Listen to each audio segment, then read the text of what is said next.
Welcome to the deep dive. Today, we are jumping straight into the Bitcoin market. It's right there, just under that new all-time high, $126,251. Feels like a really critical moment.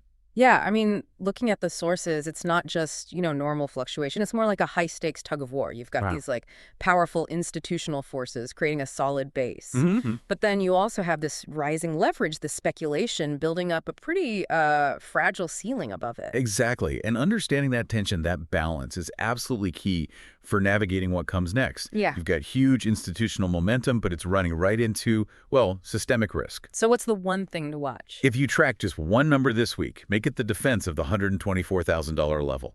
Seriously, that's the pivot point. It tells us if this breakout holds or if we're in for a sharp, leveraged correction. Okay, let's start peeling that back. First, the external drivers, the macro stuff. The sources really point to the ongoing U.S. government shutdown as a major factor, right? Reinforcing Bitcoin as a safe haven. Yeah, it's a clear case of political problems becoming a catalyst for Bitcoin. The shutdown's definitely continuing. On Monday, the Senate couldn't pass either the Republican or the Democratic funding plans. Neither worked. Nope. Votes were 52-42 and 45-55. So gridlock confirmed. It just drags on into a second week. And that failure, day after day, it sort of validates what people are calling the debasement trade. Can you break that down simply for listeners? What's the core idea? Sure. Basically, it's the idea that when a government looks fiscally shaky or just politically unable to function effectively, like now, investors start doubting the long-term value of its currency. Right. So they look for assets outside that system, things that are politically neutral, to protect their wealth. And Bitcoin fits that bill perfectly for many. It becomes a hedge. And we're seeing big names from traditional finance basically confirming this idea is actively being traded. We absolutely are. You've got macro investor Paul Tudor Jones confirming he's holding cryptocurrencies, not just crypto, but alongside gold and tech stocks.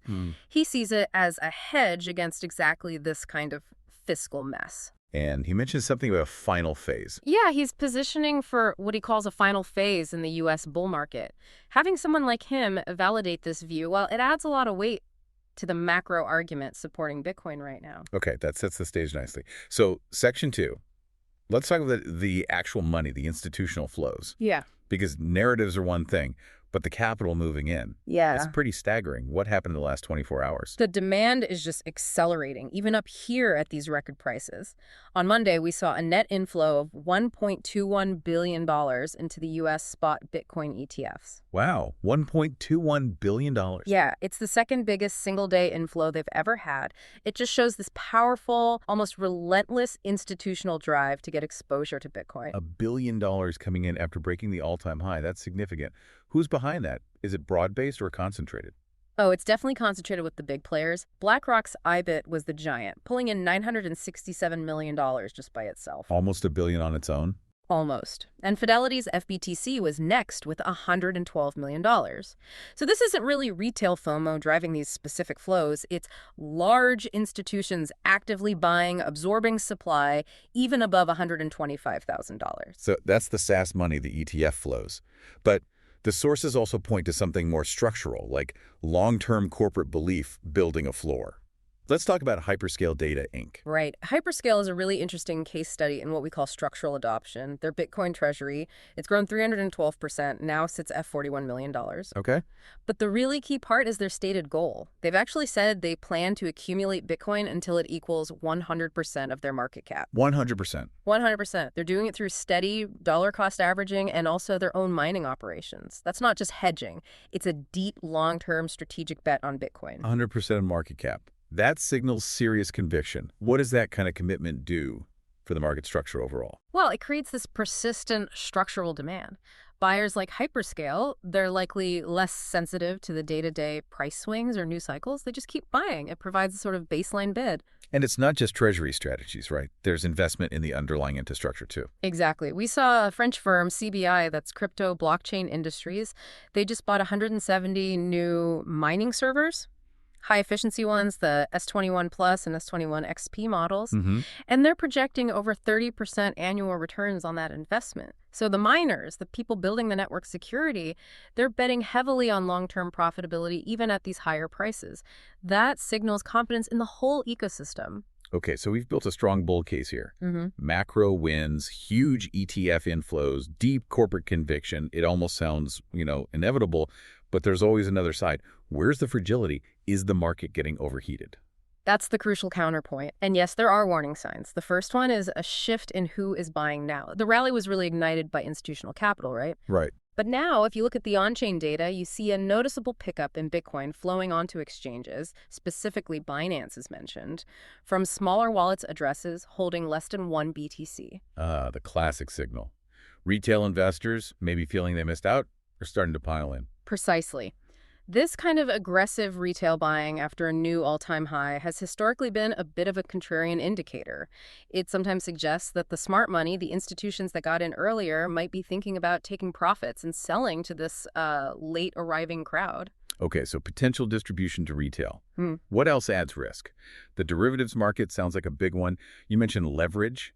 How leveraged is the market right now? It's flying incredibly high. We're talking about total open interest. It's the value of all outstanding futures and perpetual swap contracts hitting a record high. How high? $75 billion across all exchanges. And just for context, that's a massive jump from like $47.8 billion not that long ago.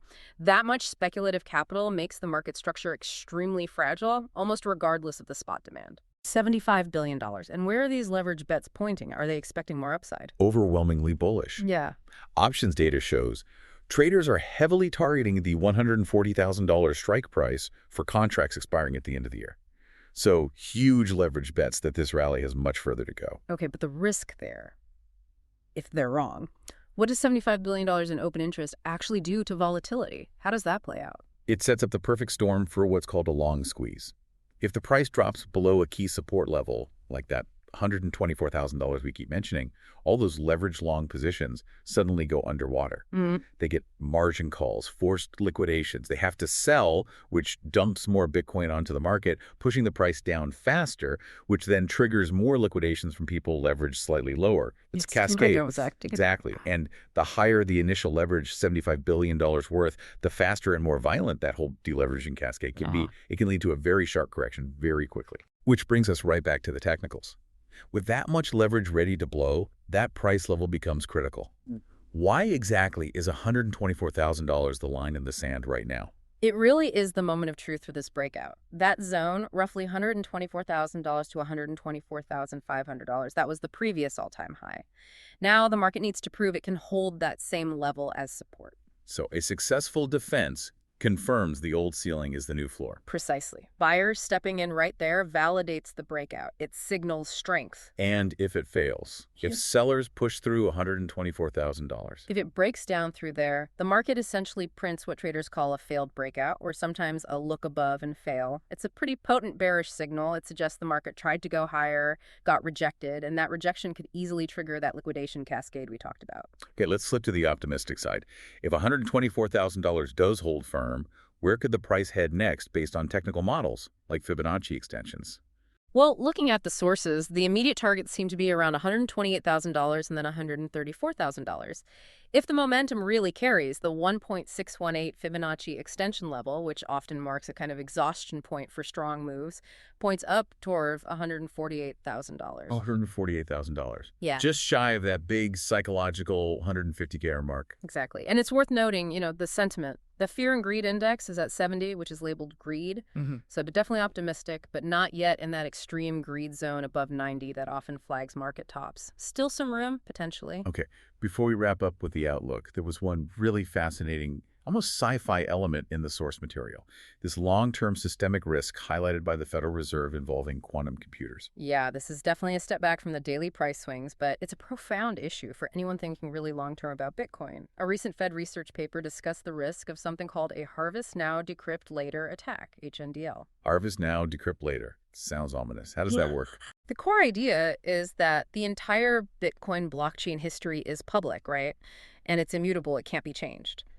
So an attacker could, theoretically, harvest, basically download and store all the current public blockchain data, including the public keys used in older transactions. Okay, so they just copy everything that's public today. Right. Then fast forward to the future when powerful quantum computers might exist. These computers, the theory goes, could potentially break the encryption used back when those old transactions were made, specifically the elliptic curve cryptography. And if they break the old encryption? They could potentially derive the private keys from the public keys they harvested earlier, which means they could potentially steal funds from very old wallets that haven't moved, or maybe de-anonymize transactions that people thought were secure years ago. Wow. So the immutability preserves the historical vulnerability in a way. That's the crux of it. The security depends on the cryptography of the time, and if future computers can break past cryptography, the permanent record becomes a permanent vulnerability for that old data. Okay, so pulling all this together, institutional strength versus leverage risk, short-term technicals versus long-term quantum threats. What's the core takeaway for you watching the market this week? I think the main message is complexity and equilibrium. You have undeniable long-term structural forces, macro picture, corporate adoption like hyperscale providing strong support. But at the same time, you have this massive short-term tactical risk building up with that $75 billion in leverage. It means the potential for sharp, sudden moves is really elevated right now. So for listeners navigating this, what are the key signals to monitor very closely in the next few days? I'd focus on three things. One, price action around $124,000. Holding it as bullish confirmation, failing there is a serious red flag. Yeah. Two, Tuesday's spot Bitcoin ETF flows. Do we see another huge inflow, confirming institutional buying continues, or does it drop off sharply, maybe signaling some profit-taking or caution setting in? Got it. And third, Third, keep an eye on that on-chain retail flow data. If we see that trend of smaller wallets sending BTC to exchanges accelerate, it suggests the retail chase is heating up, which generally increases the risk of a near-term top. right. Okay, let's unpack this. That final point you raised, the quantum threat study, it really does put a different spin on the whole idea of immutability, doesn't it? It absolutely does. The Fed study made a critical point. You can upgrade cryptography for future transactions. We can make new blocks more quantum resistant going forward. But there's currently no known way to go back and change the cryptography, protecting the data that's already been recorded on that immutable public ledger. So history remains vulnerable to future decryption. Exactly. And that raises a really fundamental question for the long term. How will sophisticated investors, how will institutions eventually price in that inherent, unavoidable, long-term cryptographic risk associated with all the historical data permanently etched onto the blockchain? It's something to really mull over. A profound question indeed, especially for a market often focused on the next price tag. Fascinating stuff. Thanks for diving deep with us today. We'll be back soon with more intelligence from the market front lines.